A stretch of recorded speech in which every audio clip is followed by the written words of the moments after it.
On today's World Insight, what's next with the rapid advances of cutting-edge artificial intelligence as OpenAI ups the ante with the release of ChatGPT-5, touted as the smartest, fastest, and most useful version yet. And as Beijing hosts the 2025 World Robot Conference with an up-close look at human-like AI-driven robots, what do these innovations mean for the world? Answers from today's panel and Professor Xue Lan, the director of the Institute for AI International Governance from Tsinghua University.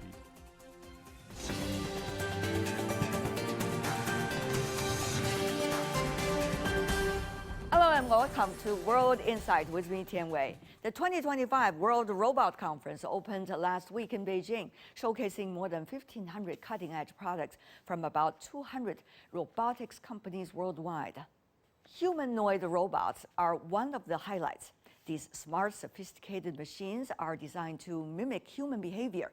They learn and adapt faster than even before, thanks to AI. The AI industry itself is advancing rapidly.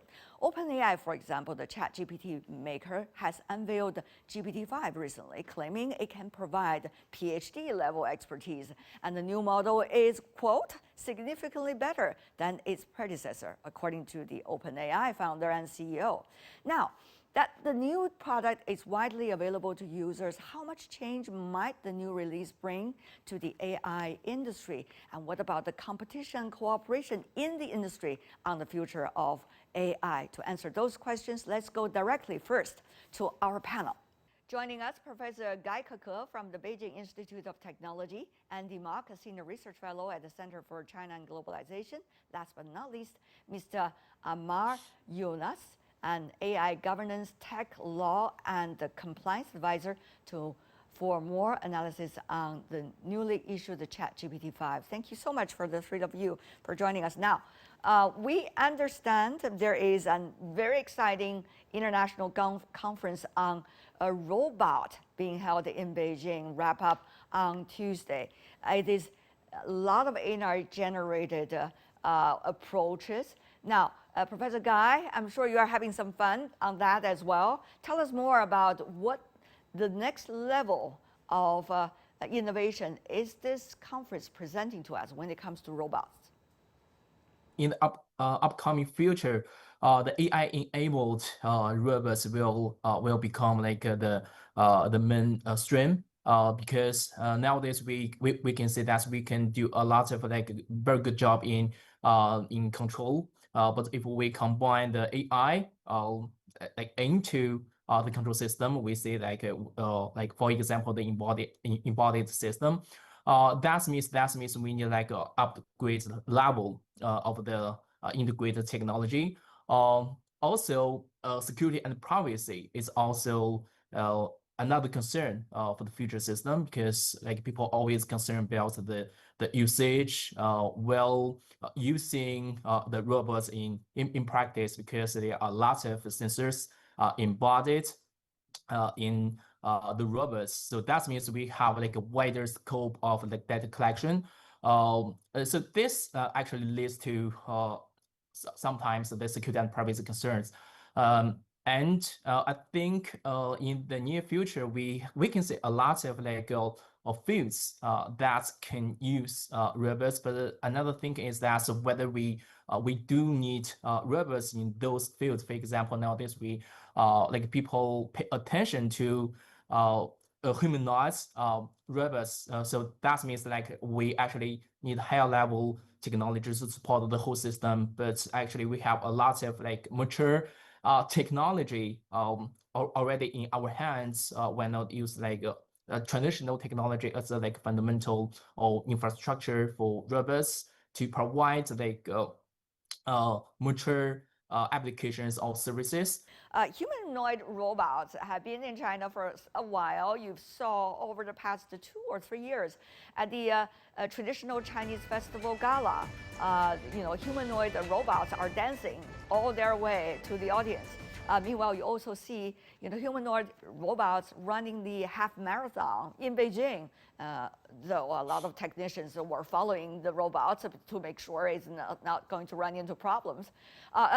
You also see that in some of the kickboxing competitions among robots. So it's not a rare thing, but what do you think about these kind of testing, trials, and interaction with human society like to improve the humanoid robots to the next level? What can we say about that? Well, Wei, I think we absolutely have seen some really exciting developments, and these are necessary because many robots will be used in consumer-facing applications, whether that's at home, maybe side by side with a human worker in a factory. Driverless cars we can consider a form of AI-powered robotics. So this is very, very important. I mean, clearly, people around the world, less so in China, but certainly in the United States, for example, there's a lot of anxiety about artificial intelligence, about robots. So I think if we want to lay the groundwork for wide-scale adoption, that's important. But I think, Wei, an even more important point is that the obstacles now are not so much technological as they are economic.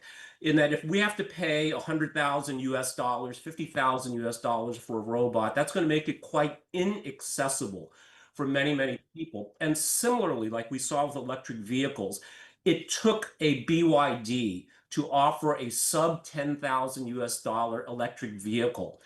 Similarly, I think this is playing to China's strengths. It's not only that Chinese consumers are eager, very open to try new things, including robots, but China's manufacturing capacity, I think, will allow it to be one of the first, if not the first, to offer a truly effective robot that can be bought by millions, if not billions of people. And the last point I want to make, Wei, is that these kinds of robots, humanoid form factor or otherwise, can also be applied to making even better, even cheaper robots in what some people call recursive innovation, using AI to make better AI, using robots to make better robots. And we'll see this virtuous cycle, I think, start to accelerate, particularly in China. How big an opportunity, rather, is this going to be for industries?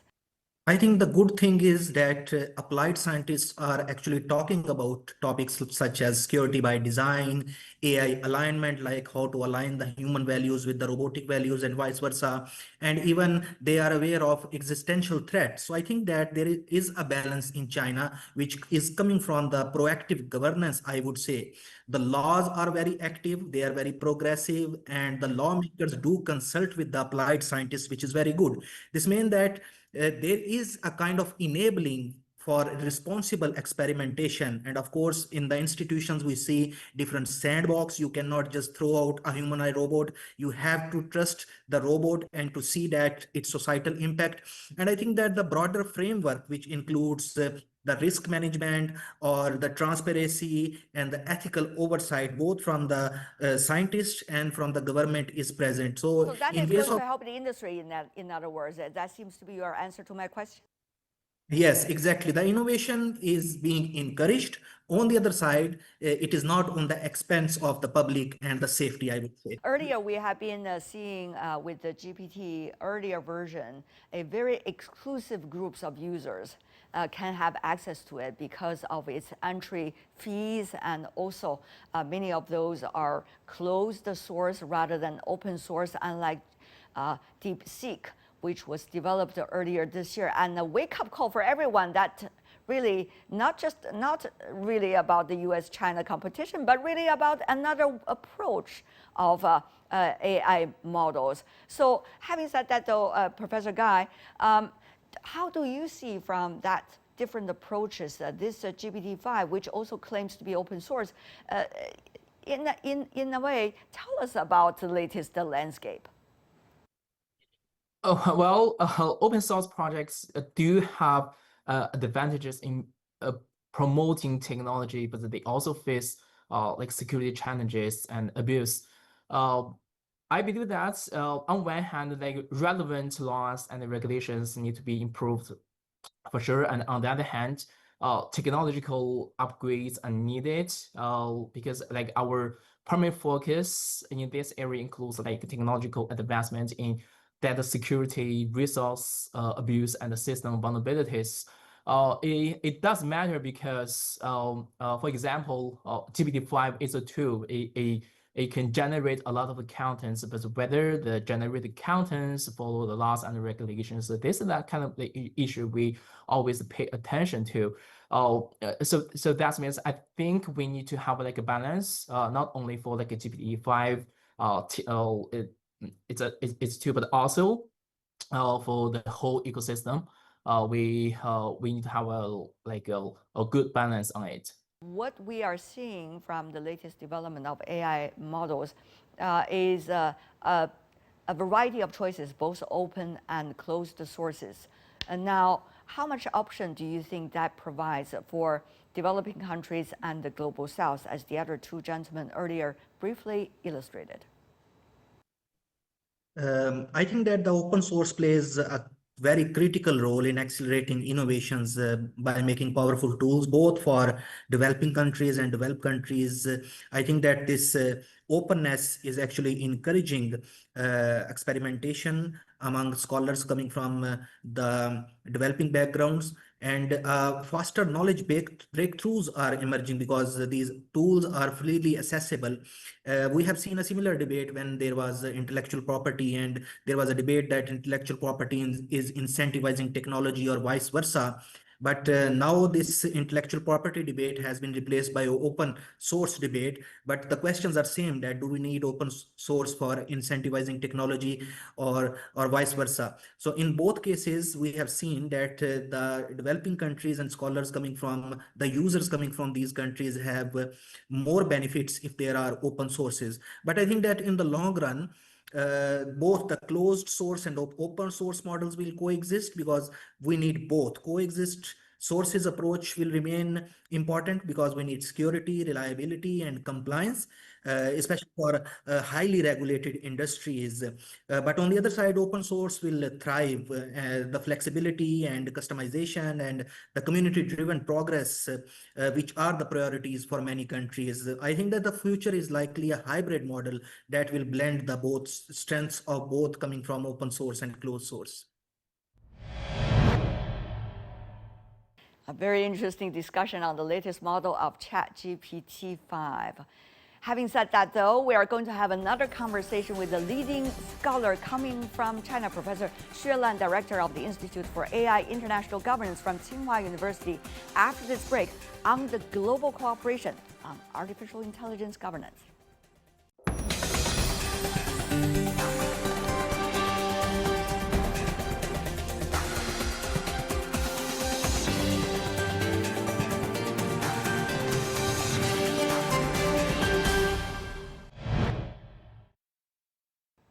Joining us, Professor Xue Lan, Director of the Institute for AI International Governance from Tsinghua University.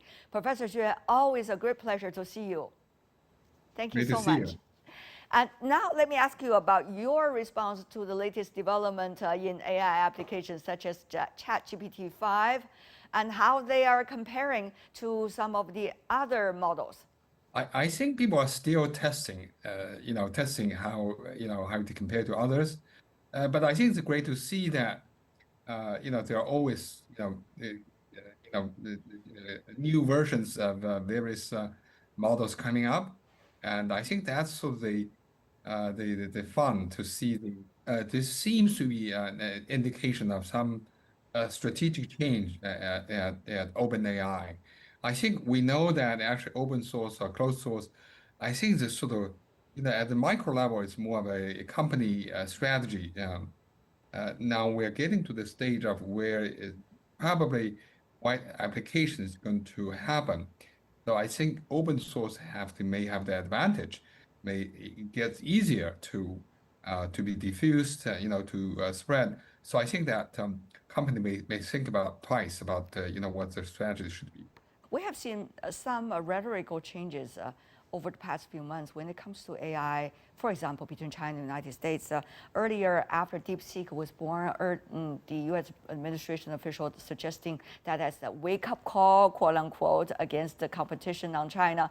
And then a few months later, we have seen both the Vice President of the United States suggesting, quote, fewer restrictions around the development deployment of AI, and suggested earlier approach as too risk averse. Now we also see the track 2 dialogue between China and the United States, in which you personally participate, along with former Chinese Ambassador Cui Tiankai and a few others from the Chinese side, with your American counterparts. What exactly to you is the nature of this intertwined relations on artificial intelligence between China and the United States? Yeah, I think here, I think indeed, I think, of course, we all talked about, how AI can generate huge benefits for the human society, but also we should not forget that I think there's also the potential risks that, AI might bring, in various aspects. I think the Yash Benjo led the international, task force generated a report on AI safety. And I think there are three kinds of AI safety as AI risks. One is more of the harm, the intentional, the harms generated by intentional use of AI to produce, problems. And the second is more of a malfunction. And the third is more of a systemic, risks. I think on the second one, there's a potential challenge that if someday that the AI is getting more powerful and getting out of control, and that's something that we are all concerned about. So I think it's AI safety, despite the geopolitical competition, rivalry, whatever you call it, between U.S. and China, but the AI system out of control, that's a common threat we're facing as a humanity. Both U.S. and China, back in the year 2023, already signed what they call the Bletchley Declaration, in which both countries have claimed that they are going to work together to deal with some of the earlier unexpected consequences you suggested, Professor Xue, about the future development of AI. Now, can you tell us, almost 2 years, what do we see besides Track 2 and also the UN Advisory Commission, which has been established by the United Nations? Any specific credible platform for real policy consultation to deal with now already widespread innovation that is coming every day, it seems, in the media? First of all, I think there's not a wide consensus on the potential risks we are facing. So even among the leading experts, there are indeed people who strongly believe that we are getting very close to potential so-called AGI, and that might bring huge potential risks. And there are people who don't necessarily believe in that. So the doomsayers and the non-doomsayers, in a way. Exactly. But I think in the national community, I think feel this is something that we need to worry about, and that's why the UN had this. So I think various mechanisms trying to guard against potential risks and trying to see whether there's a potential a platform. Certainly, especially a conference summit that I think it's a tremendous progress, and now that we've already had the four three summits, and so I find it's a very active part of that, and so we see that. But also, in addition to those global efforts, they're also bilateral between U.S. and China. U.S. and China, there's an official dialogue, last May in 2024 in Geneva. So it's an official talk on a safety issue. And as you said, Track 2 dialogue has been ongoing, and so I think all of those efforts are focusing on how actually there could be specific mechanisms being established to guard against potential risks. There's one, I think, tangible effort in pushing that, which is grow out of the Bletchley conference. That is the AI Safety Research Institute's network. And that part, I think it's potentially, there could be sort of, technical efforts trying to establish some safety standards, testing methods, and implementation mechanisms. So I think that is potentially one possible way. Congratulations on what has been achieved, but one has to ask that ultimate question: is the speed of developing the governance structure and consensus really catching up with the latest developments of technologies and coming up, churning out of apps all over the world, applications all over the world? Well, I think certainly, I think technology moves much faster than the regulatory and then the governance systems. I think there's no doubt. So that's why I think for people who are working on the governance side, working on the safety side, people are really, really worried about. And you don't want to have a car without a brake getting on the road, and that's what I think many of the people are talking about. So I think I think the AI Safety Research Institute network, while that's a very potentially useful platform, but at the moment, China is not part of that, and so China is hoping to be able to join that platform, and so that we actually can jointly develop those potentially standards and testing methods. At the Shanghai, the World AI Conference, China also proposed to have a new platform, to have the International AI Cooperation Organization. Professor Xue, you are really the insider, not only on governance issue, but also working with different stakeholders when it comes to the AI governance issue. So when it comes to China, the quantity of data is certainly almost at the top of the world. And yet there has a lot of discussions about the quality of the data that can be used. What is your take on the latest situation? Yes, I think indeed, I think China has a very, as you already said, I mean, large quantity of data, and the quality of the data is not optimal. I think certainly there are many efforts in both in terms of government policy, and also we have a government agency in charge of really on data issues. I think the critical thing is, how do we have market mechanisms to really allow so the companies, individuals, and so on, so they have the incentives. How do we build up the incentives for people to focus on producing quality data to use? I think the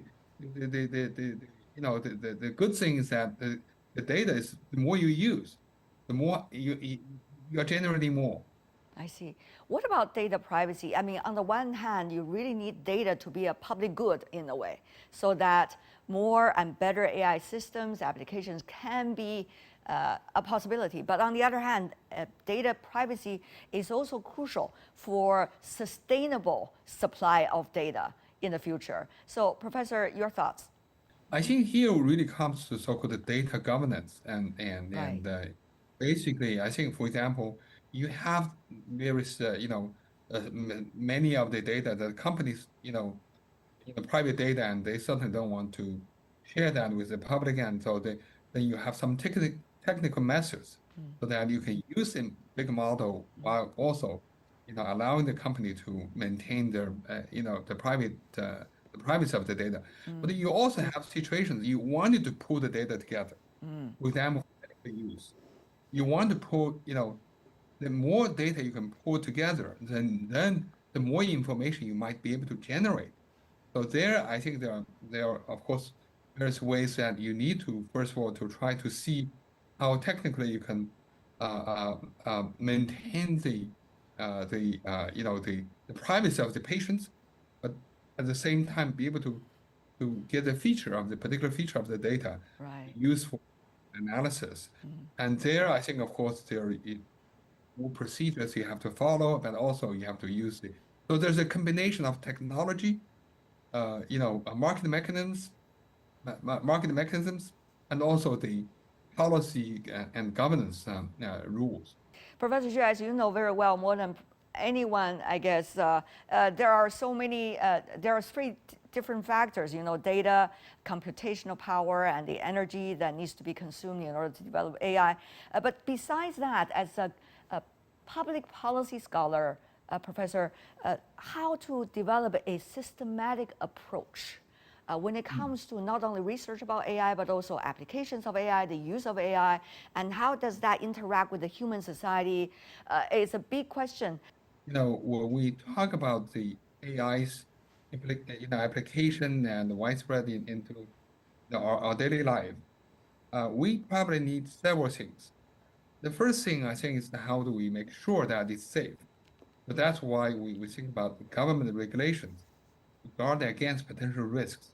So that's probably the first category of policy and governance. The second set of issues is how do we actually design relevant infrastructure for the technology to be used? This infrastructure includes both hardware infrastructure, but also institutional infrastructure. Right. Let's think about you use the transportation as one example. Of course, when you think about when car first introduced into society, it's not just a car. You need infrastructure, for example, you need a gas station, right? You need to have road. So that's hardware infrastructure. But also, you don't want anybody to just to get on the car and drive it. So people have to pass the driver's test. So that's an institutional infrastructure, right? So I think you have speed limit, you have seatbelt, regulations. So many of those things have to come with the use of the technology. So I think that's probably the second set of the things. The third set of things is the market regulation. You want to it's a fair competition, not just dominated by a few large companies, particularly now when it gets to the specific application, you want to make sure that the market is open and so that smaller companies with great ideas can flourish. So I think those three things have to work together. Wow, it's really a fascinating conversation. I'm sure many of the important aspects that you suggested, sir, today will be further discussed as time goes by. Thank you so much, Professor Xue Lan, as always. Appreciate it. My pleasure. And that's all the time we have for today. Over the years, we have been producing a series of key interviews on some of the stakeholders on artificial intelligence called AI and I. I'm sure our discussion about that will continue. That's all the time we have for today. If you'd like to know more, search World Insight or check out our YouTube channel. Follow us on X and Facebook. I'm Tian Wei on behalf of the team. Thanks for being with us. I'll see you tomorrow. Bye for now.